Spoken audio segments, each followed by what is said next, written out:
Aujourd'hui, on va voir si c'est obligatoire d'avoir des glucides pour que ton cerveau fonctionne correctement. Salut, ici Nico, et aujourd'hui on va parler du cerveau et plus particulièrement de la question de savoir si on est obligé d'avoir des glucides pour que ton cerveau fonctionne correctement. Parce que en début d'année, par exemple, j'ai fait une sèche assez intense pendant 40 jours qui m'a amené à perdre l'équivalent de 3-4 kilos, où ce qui s'est passé c'est qu'à la fin, pour perdre mes derniers kilos de gras, je suis descendu très bas en glucides. Ça veut dire que j'avais majoritairement des protéines, une bonne dose de lipides, mais presque plus du tout de glucides, avec même des jours carrément à 0 glucides.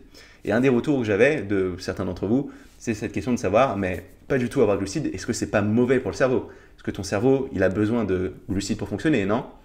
Et bien en fait, ça c'est pas tout à fait vrai et c'est pas tout à fait faux non plus. Parce que en fait, ton cerveau, il va pas avoir besoin de glucides, mais de glucose pour fonctionner. Et en fait, le glucose, c'est la forme principale d'énergie qui va être présente dans ton sang. C'est une forme de sucre qui va être dans ton sang, qui est généralement dérivée des glucides. Ça veut dire que quand tu vas digérer des glucides, ils vont en général progressivement passer sous la forme de glucose dans ton sang. Et c'est ce glucose qui va être nécessaire pour ton cerveau. Et c'est vrai que ton cerveau, il va avoir besoin de beaucoup de glucose. Parce que si tu prends l'ensemble de ton corps, ton cerveau, ça va peut-être représenter 2% de ta masse totale, mais ça va prendre 20% du glucose présent dans ton sang. Donc ça va être un organe qui va réclamer beaucoup d'énergie proportionnellement à sa taille pour fonctionner correctement. Et ce sera important d'avoir suffisamment de glucose. Alors du coup, la question qui se pose, c'est si tu as très peu de glucides, comment tu vas faire pour avoir ce glucose? Et bien, ce qui est bien fait, c'est que ton corps, il est capable de tirer ce glucose, pas uniquement des glucides, mais aussi des acides aminés que tu vas trouver notamment dans les protéines. Et il y a un processus qui s'appelle la néoglucogénèse, par lequel ton corps il va transformer les acides aminés qu'il va trouver dans ses protéines sous forme de glucose. Et comme ça, ton corps il pourra avoir les 120 grammes de glucose minimum dont ton cerveau a besoin pour fonctionner. Donc la question de savoir est-ce qu'il faut des glucides pour ton cerveau, en fait la réponse elle est non. Il ne faut pas des glucides, il faut du glucose. Et si ce glucose de façon générale il vient de ces glucides, ça ne va pas être la seule source. Parce que ton corps il est aussi capable de tirer ce glucose, comme je te l'ai dit, des acides aminés dans tes protéines. Et ça veut dire aussi que si tu n'as pas assez de glucides, ton corps il aura tendance à les piocher dans les protéines que tu consommes et dans les protéines de tes muscles pour avoir sa quantité adéquate de glucose. Et ce n'est pas forcément quelque chose de souhaitable, parce que ce n'est pas forcément évident de manger assez de protéines et on ne veut pas perdre de muscle.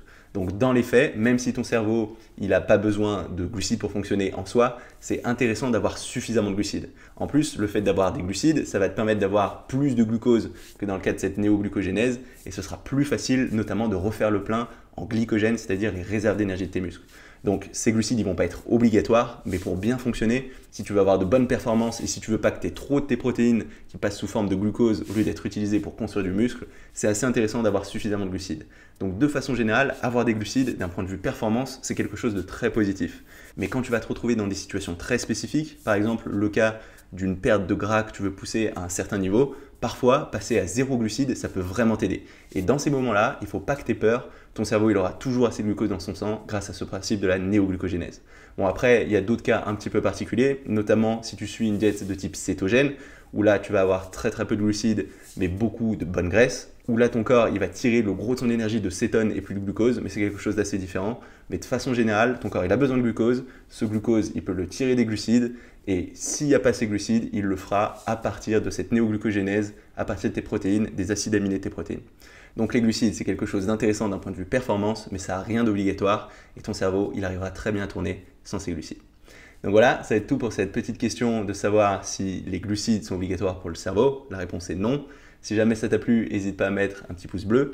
Tu peux aussi mettre un petit commentaire si tu as une expérience ou des ressources en lien avec cette vidéo. Je pense que ça pourra intéresser tout le monde.